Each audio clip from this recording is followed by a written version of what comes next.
lu ketika jual diri, lu ngejual diri dengan lu ngasih duit ke orang. Setelah lu kepilih, jelas aja orang juga akan minta duit ke lu. Pasti. Iya kan? Iya. Tapi menurutku memang kuncinya adalah transparansi. Terbuka aja gitu. Pernah loh ada yang sedemikian transparan dengan uang yang diterimanya, Kak Jo? Siapa? Basuki Cahayapurnama. Kayaknya itu satu-satunya Waktu anggota dewan. gubernur, atau? Waktu jadi anggota DPR. Kan dia sempat jadi anggota DPR di tahun 2012.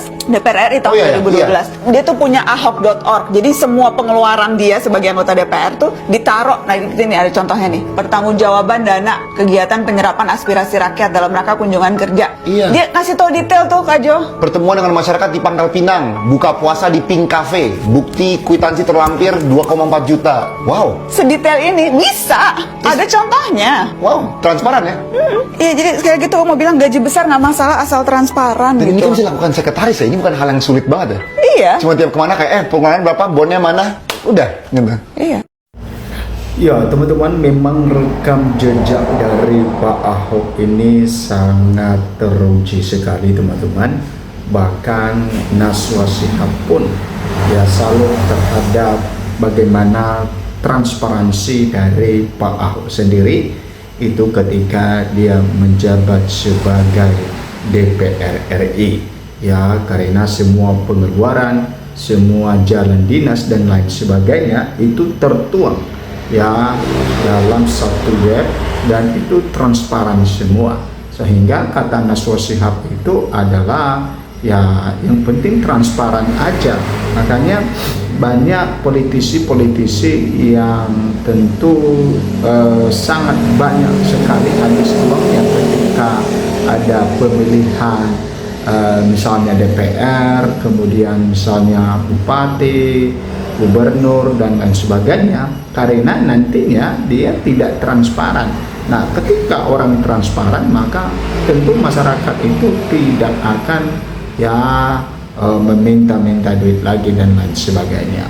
Nah, Pak Ahok adalah orang yang tepat ya, bagaimana kalau berbicara dengan transparan maka sosok yang patut diteladani itu adalah Pak Ahok sendiri.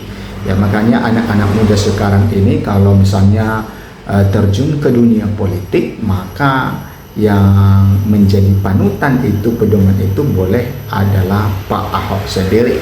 Ya, dia transparan, bahkan ya sedetail pun bisa ya diungkap ke publik bagaimana dengan transparansinya.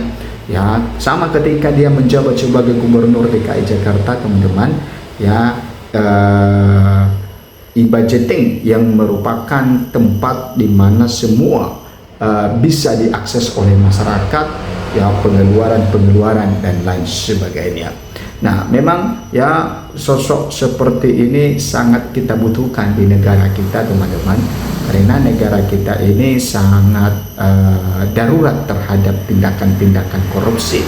Kalau kita melihat bagaimana peningkatan tindakan korupsi setiap tahun, maka bukan semakin menurun, malah semakin bertambah dan semakin gila-gilaan mereka merampas uang negara, merampas uang rakyat. Nah, salah satu untuk meminimalisir tindakan korupsi seperti yang disampaikan oleh Pak Ahok adalah transparansi.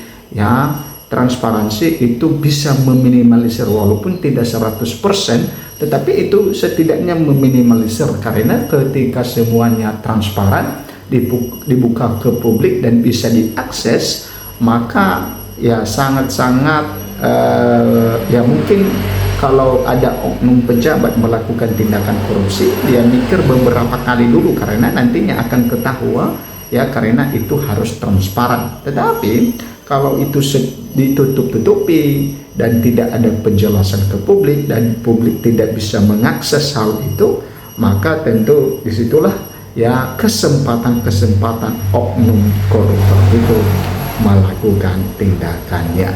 Nah teman-teman, apakah nantinya Pak Ahok ini mencalonkan diri sebagai calon presiden atau wakil presiden di tahun 2009? Kita masih belum mengetahui secara pasti, tapi masyarakat banyak yang mendukung Pak Ahok untuk bisa ya bersatu dengan Kang Deddy Mulyadi atau KDM.